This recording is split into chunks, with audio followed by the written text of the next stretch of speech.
আর্মিদের উদ্দেশ্য করে বিটিএস মেম্বারদের বলা কিছু কথা, যা আর্মিদের মনে গেঁথে থাকবে আজীবন। বিটিএস এর লিডার আরএম বলেছে, আমি চাই যখন তুমি কান্না করবে তখন আমি যেন তোমাকে সান্ত্বনা দেওয়ার জন্য আমার কাঁধ বাড়িয়ে দিতে পারি। জিন বলেছে, আমি যদি চাঁদ হই তাহলে আমার পৃথিবী হচ্ছে আর্মি।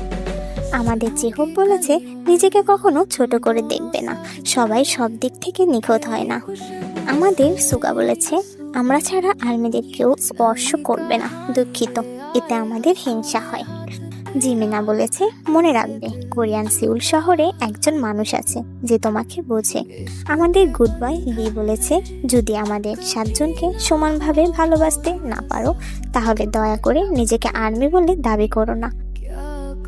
সবশেষে আমাদের গোল্ডেন মাকনে জাংকুক বলেছে, আইডল হওয়া এত সহজ নয়, সবকিছু জেনেও আমাকে একদিন লক্ষ লক্ষ হৃদয় ভাঙতে হবে। তাদের প্রত্যেকটা কথা আর্মিদের নতুন করে বাঁচতে শেখায়।